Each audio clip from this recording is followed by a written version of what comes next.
his name we pray. Amen. Amen. All right, Don and Donna, thank you.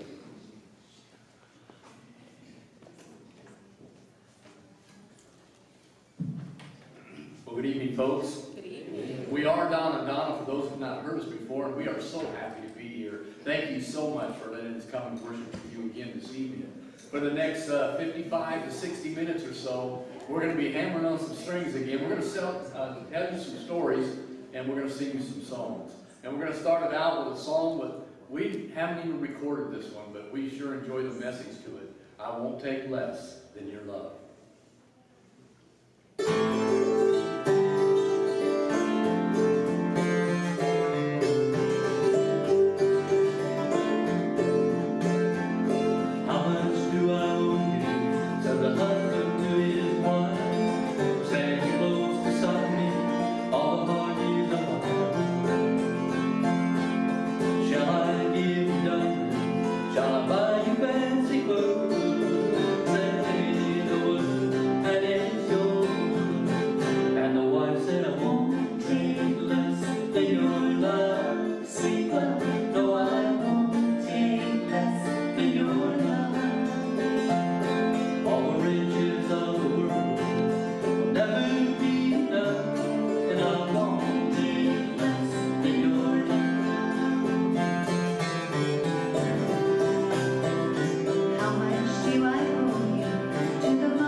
But the most amazing thing about his talent is that he didn't have the use of his arms or his legs.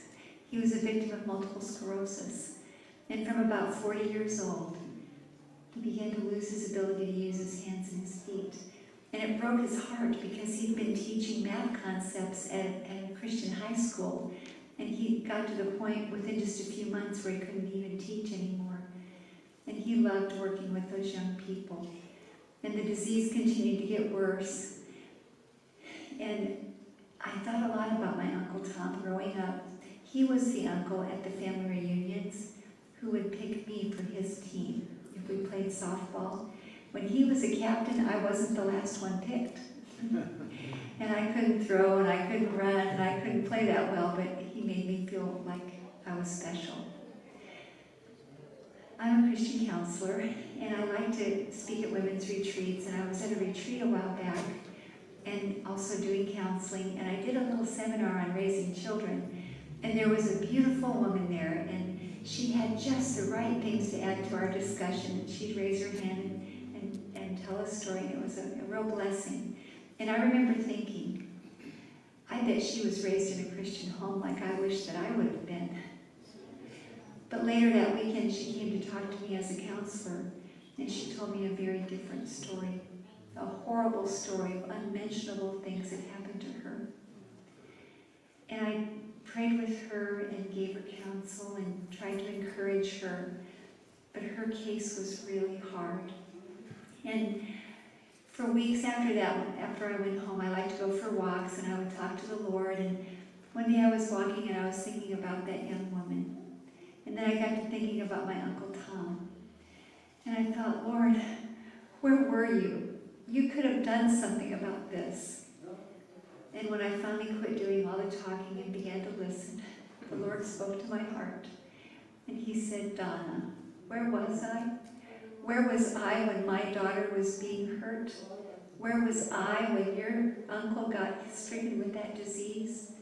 The same place I was when my son hung on that cross. I can't step in every time and stop the evil things that happen on this earth, because there's an enemy here, but he will not have the final word. Amen. He said, you saw light in her eyes. You saw how the Lord is giving her healing, and she's going to be a strength to someone else. And you see the joy in your Uncle Tom. My Uncle Tom would say things like this. If I never had MS, I wouldn't even know I could paint. And you never heard a complaining word from him. Always praise to the Lord for his grace. The Lord doesn't promise us an easy life on this earth, does he? But he does promise to be there for us, to carry us when he needs to.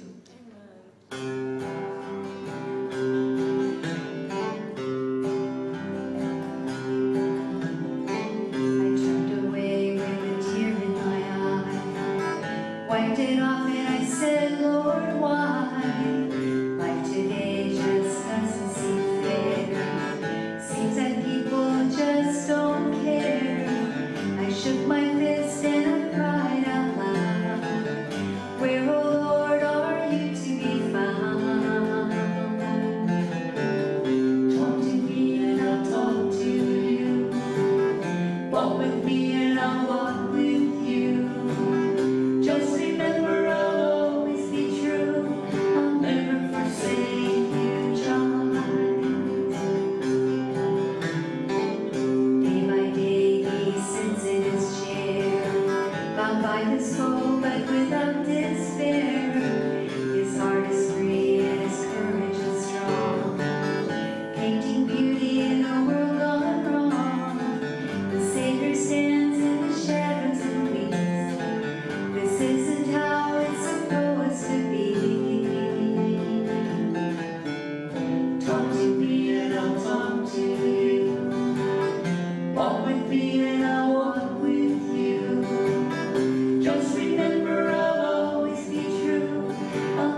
him Dennis because that's his name. Dennis is a very good songwriter. Not only can he write good songs, he plays harmonica very, very well. And he writes words down on a piece of paper, and then he will hand them to us and say, "Can you put music to this?" And we said, "I think we can do something like that." And he was up recovering. He was in the hospital recovering from a broken hip. We're going to spare you that story because he broke his hip at our house. On our son's skateboard. On our son's skateboard, yes. But we'll spare that story for you tonight. But anyway, he was up in the hospital recovering from a broken hip, and we went up to visit him, and he handed us his paper, and he says, "I don't know if you can do anything to these words or not." And we read the words, and we looked at each other and says, "I think we can do something with this." And you know, he has a daughter. He did have a daughter when we met him, and his daughter was in the middle teenager, about teenager when we met Dennis and Joyce, and he wrote the words down. It was from when his daughter was a little girl into the teenage years and then into her adult years. And if you have any children, you'll probably relate to this song here. I know that we did, and we think you will too. This is called Daddy's Shoes.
Well, Mother decided that little Susie was old enough to go down to the corner store and get a loaf of bread.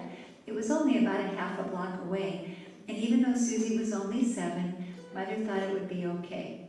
So she gave her a little money and said, "Susie, go straight to the store, get a loaf of bread, and come straight back home." So Susie skipped out the front door and headed down the sidewalk, and Mother watched the clock. And 15 minutes went by, and then 20 minutes went by, and then 30 minutes went by, and Mother was getting worried. So she went out the front door, and as she headed toward the grocery store, just a few feet over in front of her on the sidewalk was little Susie and her neighbor friend.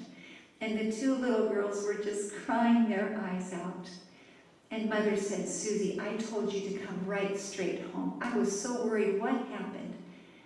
And Susie said, "Oh, Mama, when I came out the door, my friend had just dropped her little dolly and broken it. I couldn't fix that dolly, but I could help her cry." That's love, isn't it? Yeah. Love is not always flowers and candy. It's not always sunshine. Sometimes the best love is just to be a shoulder to cry on, a listening ear. The Lord loves us so much in the times that we think are not good, as well as in the times when things are going well.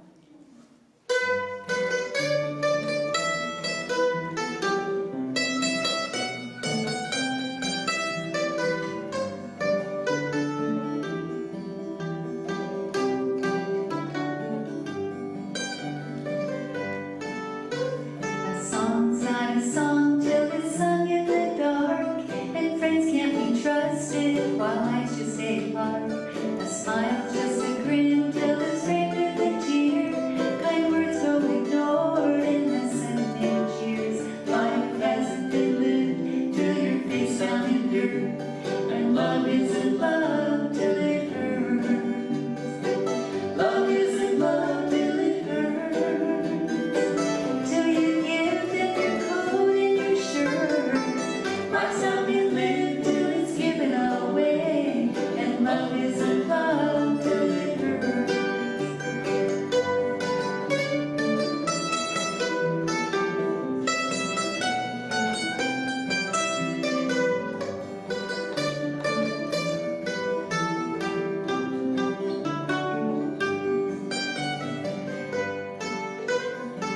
Too often we just want the song and the smile, but wish to avoid all the trouble and trial. But to follow the Master we must expect pain. In the way of the cross heals eternal gain. So live like the Lord when He came to this earth, to show how to love till it hurts.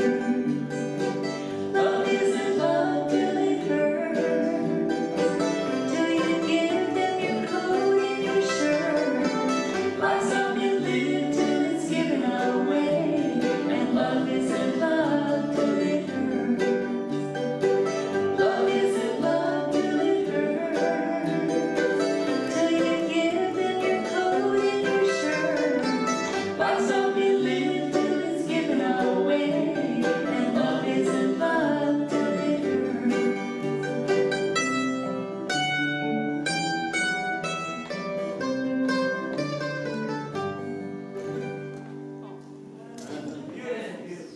Well, I mentioned already that I wasn't raised in a Christian home, but when I used to go to my grandma and grandpa's, I saw Christ in action.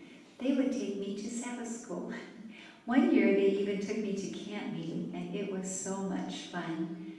One time when I was there and they took me to Sabbath school, I got something called a quarterly. I had never seen it before, and it was all about the 10 Commandments. And my grandma also had saved her money and bought me a Bible with Bible study helps in the back, written by a guy with a funny name, HMS. And that quarterly started at the beginning of the 3 months, and it talked about the 10 Commandments. And when I finished all of those weeks in that quarterly, I didn't have another one, so I started over again. And I learned amazing things from that Bible. When I went to Grandma and Grandpa's house, if things went wrong, they would pray about it. And I saw amazing things happen. My grandpa was a very quiet person. He hardly ever said anything. But when they would take me to church and they were discussing the Bible at church, if he raised his hand, everyone stopped to see what Grandpa had to say. If it wasn't for Grandma and Grandpa Hine, Don and I would not be Christians today. And I'm so thankful for that. And when I think about my Grandma and Grandpa, that gets me to thinking about now me. Who is watching me? My prayer is that they are seeing Jesus, like I saw Jesus in my Grandma and Grandpa. You just never know.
Last month, Donna and I celebrated 47 years of our anniversary of being married. And I know she only looks like she's 40. I know that. But the other day, a while back, we had somebody come up to us and asked me, "Did you marry her when she was 10?" And I said, "No, she was 11." No, but we've been married for 47 years now, and when we got married, we told each other that it would be till death do us part. We made a commitment. And it reminds me of a story we heard here a while back. It was a husband and wife, and they had been married for about 10 years, and they had a really big fight. And the wife went off running into the bedroom. She was crying and screaming. She slammed the door, went into the bedroom, got underneath the bed, grabbed her suitcase out, threw it on the bed, opened up the suitcase, and started throwing clothes in it. And about that time, he comes in and he says, "What are you doing?" And she says, "I'm leaving." So he went over on his side of the bed, got his suitcase out, put it up on the bed, opened it up, and started putting his clothes in there. And she says, "Well, what are you doing?" And he says, "Well, if you're leaving, I'm going with you." That's a commitment, right? Well, we got a song here that we wrote for each other back in, when we were married for about 20 years. And we want to dedicate it to any of you that is going to be having an anniversary. It's called This Is My Promise.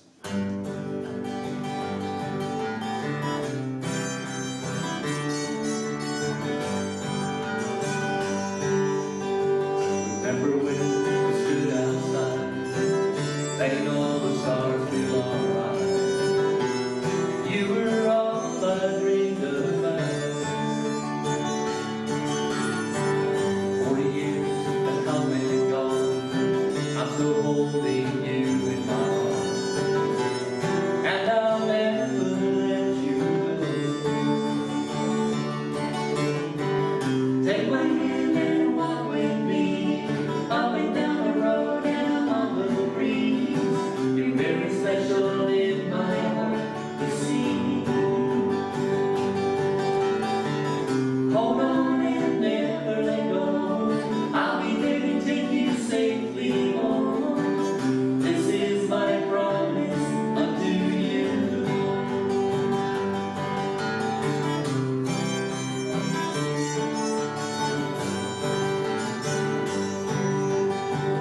Sometimes I sit and talk about how our boys are growing up, and all the blessings we have been. Through it all, made me smile, making all the joys worth their while. And I'll never let you go. Take my hand and walk with me, up and down the road and along the breeze. You're very special in my heart to see. Hold on and never let go. I'll be there to take you safely home. This is my promise unto you.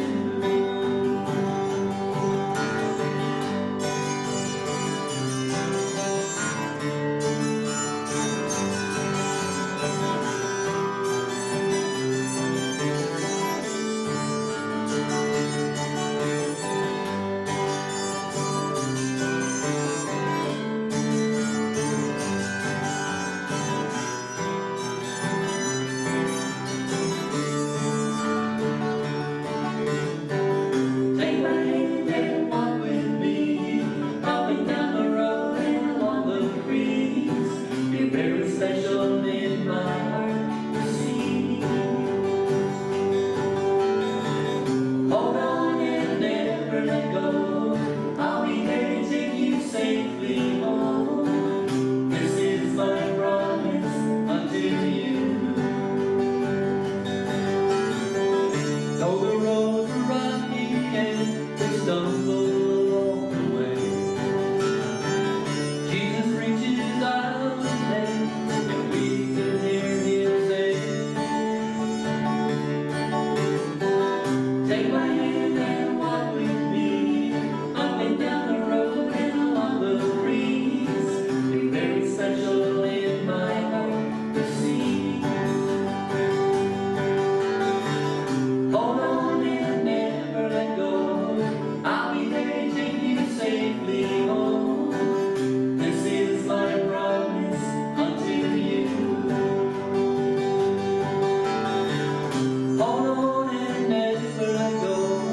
I'll be there to take you safely home. This is my promise. This is my promise. This is my promise unto you.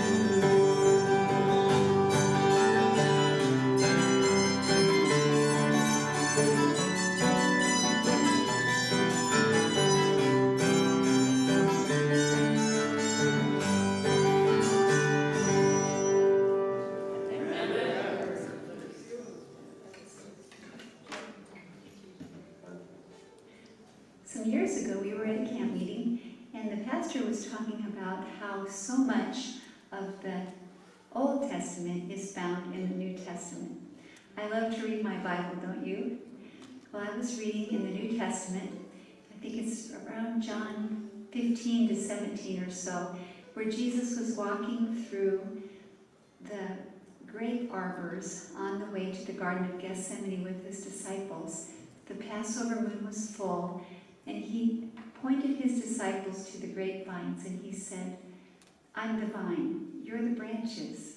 Abide in me, and you'll find the strength you need to do my work. So I was looking in the Old Testament to see where Jesus got that from. And it's in Isaiah. In Isaiah, there's a song about the vineyard. And it talks about how the vineyard dresser planted this perfect vine. And he tended it and built a tower around it and protected it, expecting a good harvest. But instead of a good harvest, it brought forth wild grapes. And he says, what more could I do? He wants us to stay connected to him, doesn't he? And if we will, his promise is sure. You will bear fruit. Not because you work hard to do it, but because you trust me and you stay connected to me. Abide in me, that I may abide in you.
I'm going to tell you a story about a man whose name was William Pitts. Now, William was a music teacher, and he lived in Wisconsin, and he was planning a trip to go to Iowa to go visit his girlfriend. So he got on the stage, and when it was time for him to go, he got on the stage, and they went to a little town called Brantford, Iowa, and there was where they stopped, and they were changing out the horses, and William went for a walk. And he walked by an empty lot, and he thought to himself, that would be a really good place to build a church. Well, his visit was over, and he was heading back home, and on his way home, he wrote a poem, and he called it Church in the Wildwood. And being a music teacher, he went ahead and put music to that home. And time went by, and his girlfriend became his wife, and they lived in Wisconsin for a while. And then in 1862, they moved back to Iowa to take care of her parents. And William became the music teacher at the Bradford High School. And to his surprise, he noticed that there was a church being built right there on that lot where he thought a church ought to be built. In 1864, the church was completed, and they painted the outside of that church with the cheapest paint they could find, and the color of that paint was brown. So he went home, he found his poem, his song, he took it to his students, taught it to his students, and when they dedicated the church, they went and did his song. And now today, over 40,000 people per year visit that little church. And approximately 400 marriages are performed there. Tonight, we want to invite you to come along with us, because we want to take you to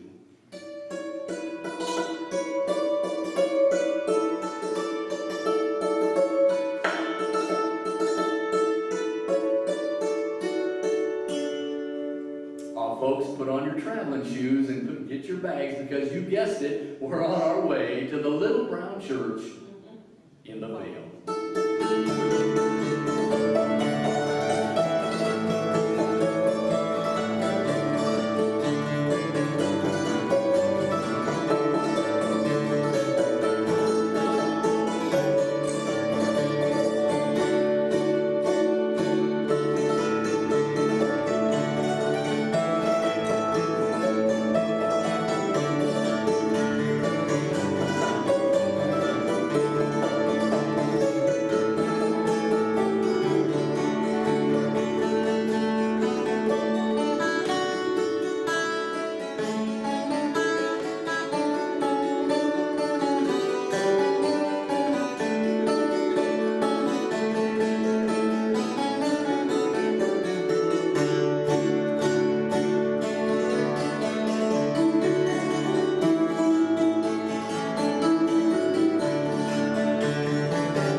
Well, you enjoyed the trip so far? All right, very good. Hey, before we go any further, how many of you folks remember what these instruments are? Guitar, very good. Hey, that guy's batting 1,000 already. Very good. There's a price for that. There's a price. No surprise. Price. So, how many of you were here last year when we were here? Okay, those of you who raised your hand, you don't remember what the instruments are? Besides these two? They follow us all over. They're our best buddies right there. Yeah, pretty soon they're going to be making a cooking school. Everywhere we go, they're going to cook in school, you know. Anyway, would you like to be reminded what they are? Yes. Okay, very good. I'm glad you said that, because I wouldn't know what to say. All right? We're going to raise up the ones we can, because we know that you know what some of these are. And if you know it, holler it out what it is, okay? How about this one right here? A what? No. Dulcimer, yeah, yes. very good. That's called a dulcimer. Dulcimer. Do you know what type of dulcimer? No, she's going to give you a hint. She's sitting it on her lap. Very good. Yes, it's a lap dulcimer. It's also called the mountain dulcimer. I think I told you that last time we were here. How about this one right here? Remember what this one is? A mandolin. Very good. That is a custom-made mandolin. Donna's brother is still building mandolins. He built that for us, and we're glad he did because we enjoy playing it. How about this one right here? That's the psaltery. Psaltery, yes. That is called a bow psaltery. Just like they talk about in the book of Psalms. They talk about a psaltery and a harp and some of the other instruments that King David played. That's a psaltery. Do you know in the King James Version, the psaltery is mentioned 27 times? And they said the first one that they have been making was made with 27 strings. Now, I don't know if that has some kind of coronation to it or not, but I just thought I'd bring that out. How about this one right here? Starts with a Z. A zither, very good. Well, we're going to go ahead and do a song, and Donna will... Oh, this one right here, yeah. This one here? Hammer dulcimer, very good. That is a hammer dulcimer. Well, we're going to go ahead and do a song. I believe you're going to start it with the hammer dulcimer. Okay. Dwelling in Beulah Land.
We're going to do another one for you. You know, Donna and I really enjoy praising the Lord with these instruments. And what better song to not praise the Lord with except for the Joyful, Joyful.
have 2 more songs to do before we want to say thank you so much for coming out this evening. We do hope at least one of the songs so far has touched and blessed you in some way.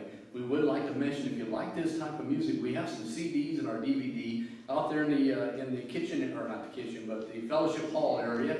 You're welcome to take a look at those if you'd like to. I'm going to briefly tell you about the older ones we have. We have 3 brand new items out. They came out in February, and Donna's going to tell you a little bit about those. We do have a Down Home Gospel Volume 1 and a Down Home Gospel Volume 2 CDs, and out of those 2 CDs, there's 28 songs that we enjoy singing and playing. Folks, we have a children's CD, and it comes with a coloring book, and the kids can sit down and they can color, and they can listen to the CD at the same time.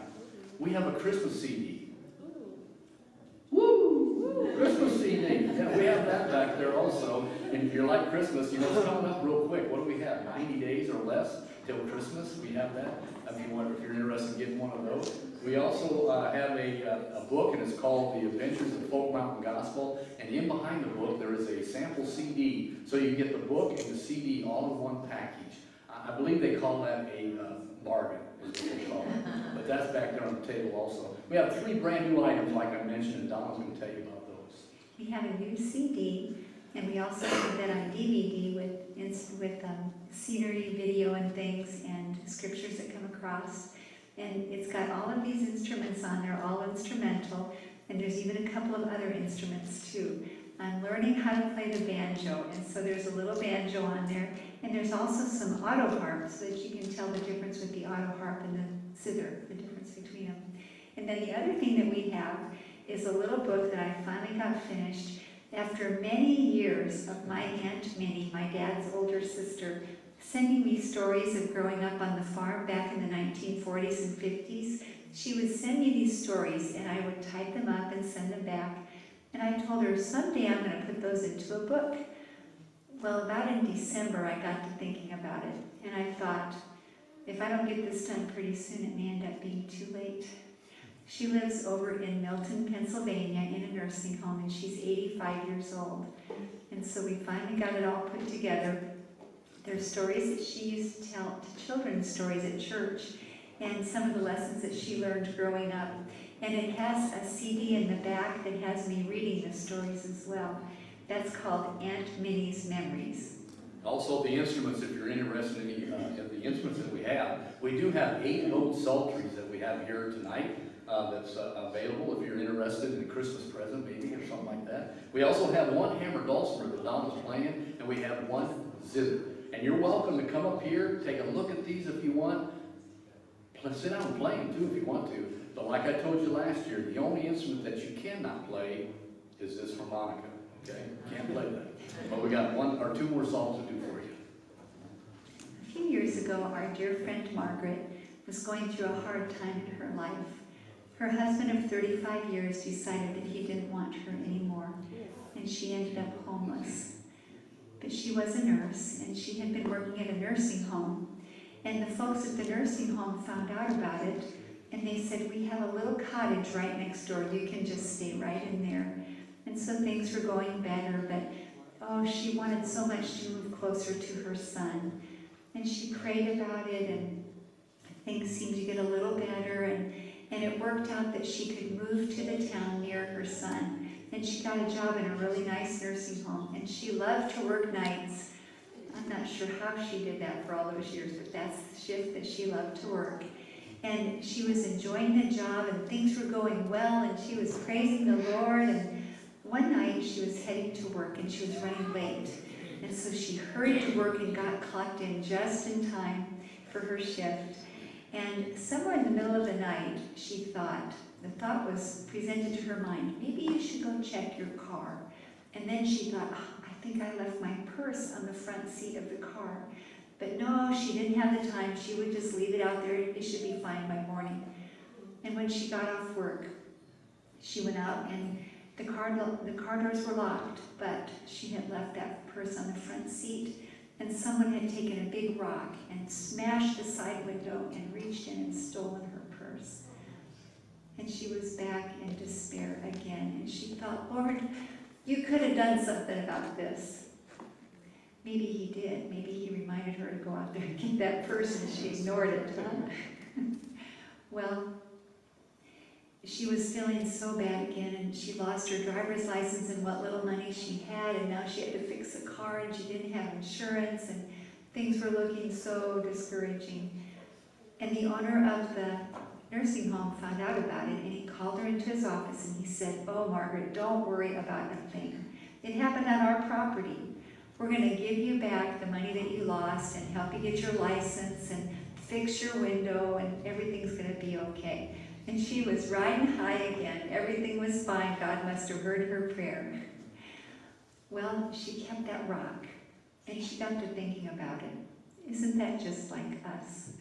When things are going well, we're feeling so happy, and we know the Lord is hearing our prayers, and then something goes wrong, and we begin to doubt that He really does love us.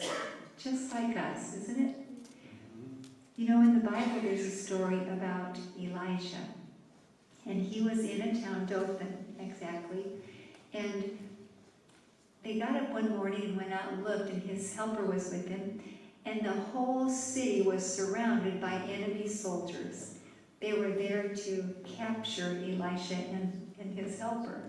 And the friends said, "Oh, what are we going to do?" And Elisha prayed, "Lord, open his eyes." And when his eyes were opened, what did he see? The mighty host of the Lord between them and that enemy army. And the story has a really happy ending, doesn't it? Sometimes when we can't see behind the scenes, we can be absolutely sure that the Lord is there. If we could see with open eyes, we'd see those soldiers of God. So Margaret kept that rock because it reminds her that sometimes when we get a rock, it's a rock of blessing.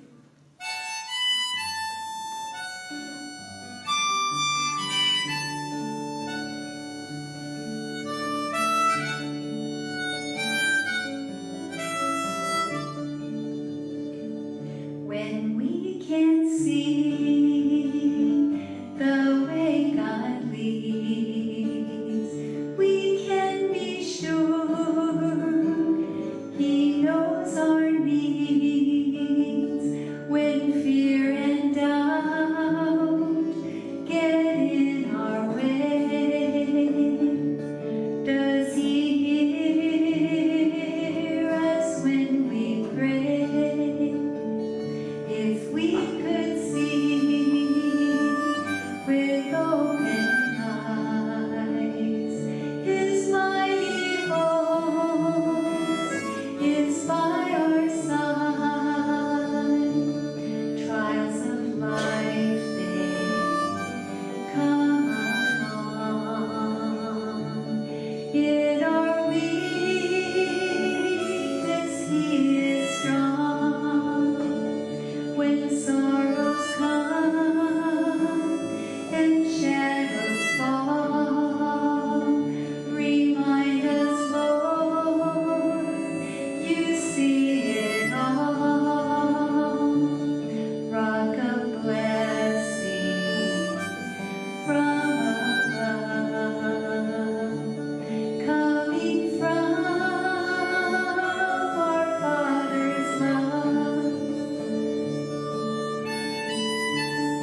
mentioned that I wasn't raised in a Christian home, but I used to go to Grandma and Grandpa's. You know, they had 9 kids, and they raised them all for the Lord. But at the time of my grandma's death, only 3 were Christians, and my dad wasn't one of them. And when Grandma gave me that Bible, and we were studying it together, Donna and I were studying it, we were learning these amazing things in the Word of God. And we decided that we wanted to get married. So we called up the local Adventist pastor. It was my grandma and grandpa's church. And he was a very wise man. When I said, would you be willing to do our wedding? He said, I think I could arrange that, but you'll have to come to church 3 weeks in a row first. He knew the people of the church, and he knew that they would love us. So we said, no problem. So we started going to church, and we didn't dress like they did, and we didn't talk like they did, but they loved us. And after our 3 weeks of going to church, we were married, and one of the families in the church said, would you like to study the Bible together? And we said, sure. So every Friday night, we go over and study the Bible with Dell and Risa and their sons, and play Bible games. And the Lord worked in our hearts. And we were married in September 1975, and in February 1976, we were baptized together. But my folks didn't come. Grandma and Grandpa drove an hour and a half through an Iowa snowstorm to be there. But my folks were so offended that we would become Christians that they stopped coming at all. And 2 years later, when our first little son was born, they didn't even come and see their grandson. And that hurt. But the people of the church became Grandma and Grandpa and Mom and Dad. And when I didn't know what to do with that baby in the middle of the night, I'd call Risa, and she knew what to do. And we thought we must be doing something wrong. You know, when you have the love of the Lord in your hearts, you just want to share Him with those that you love. And we thought maybe we're being pushy or something, and we continued to pray about it. And things seemed to get better. And 2 years later, when David was born, Mom and Dad were there. And things seemed to get better. And we were there at their house one time, and our 2 little boys were playing on the floor, and my dad said, do you know why your 2 little boys are so smart? And I thought he'd say, because I'm their grandpa. But he didn't. He said, it's because you take them to Sabbath school. And one time when we were there, he was showing us some of his landscaping. He loved to work outside. And he said to us, one of these days, I'm going to come home. And I said, Dad, what do you mean? He said, you know, I'm going to come home to the Lord where I belong. So we continued to pray. For over 20 years, we continued to pray for my parents. And then we got to thinking, time is so short. Sisters and brothers, we know that if we're going to say the things we need to say to those we love, we need to say it, don't we? Jesus is coming very soon. And they were coming to visit. It was Thanksgiving time. And we prayed for weeks before they arrived, Lord, what could we say or do that would make a difference for eternity? And they came to visit. And in the meantime, my mother has decided that she believes the lie of the new age. Have you heard it? You shall not surely die. You shall become as gods. Is that new? That's the same old lie from the Garden of Eden, isn't it? But my mother believed it. And if we would talk of things of the Lord, she would get disrupted and change the subject. And so we didn't have much chance to talk for that whole weekend. And they were getting in the car ready to leave, and I was on my knees praying, Lord, what else could we do? And I thought, I wonder if my dad would read The Great Controversy. He knows about that book that tells the beautiful story of those great men and women of God who stood up and gave testimony to their faith and what we can expect in the last days of Earth's history. And so I went to Dad, they were getting ready to leave, and I said, Dad, would you read The Great Controversy? And he said, yes, I would. So I went to the bookshelf to get it. Excuse me, but we didn't have it.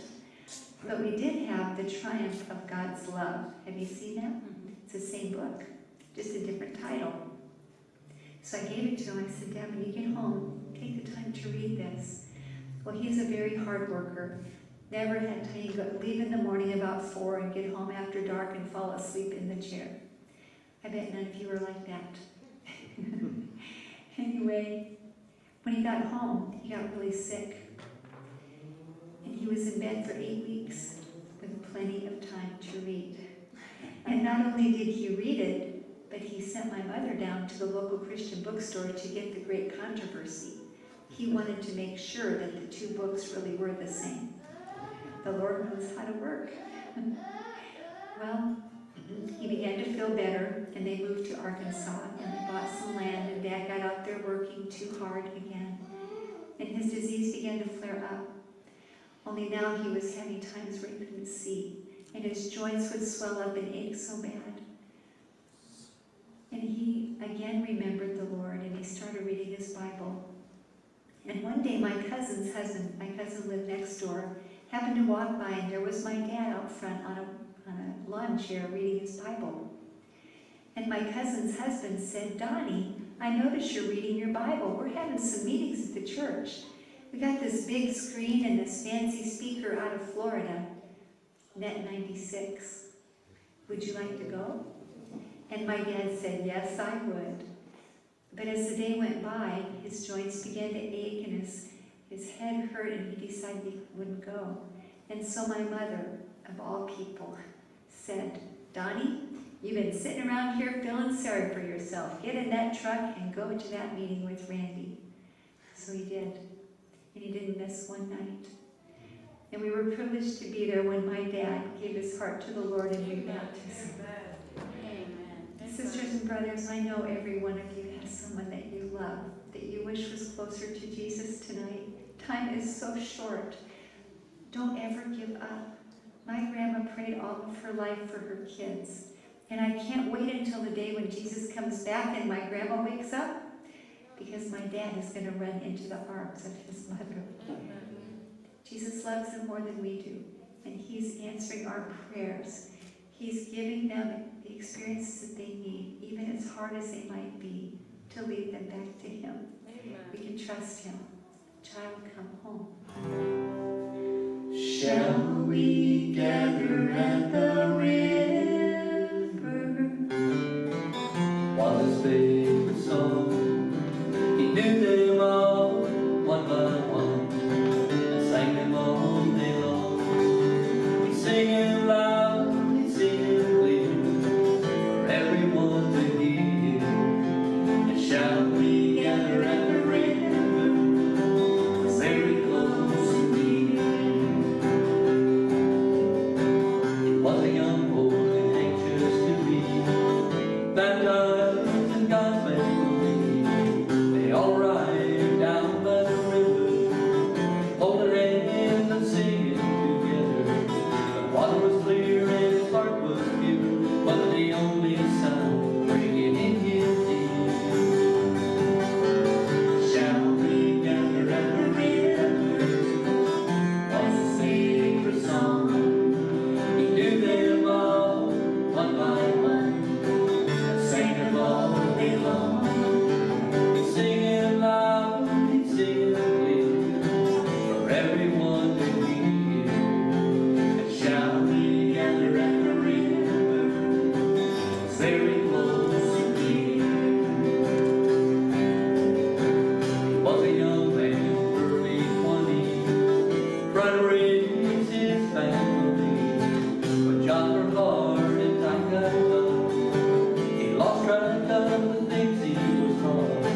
He took his eyes off of one thing that's true. Jesus has promised he's coming back soon.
thank you folks for coming out and listening to us. Yeah.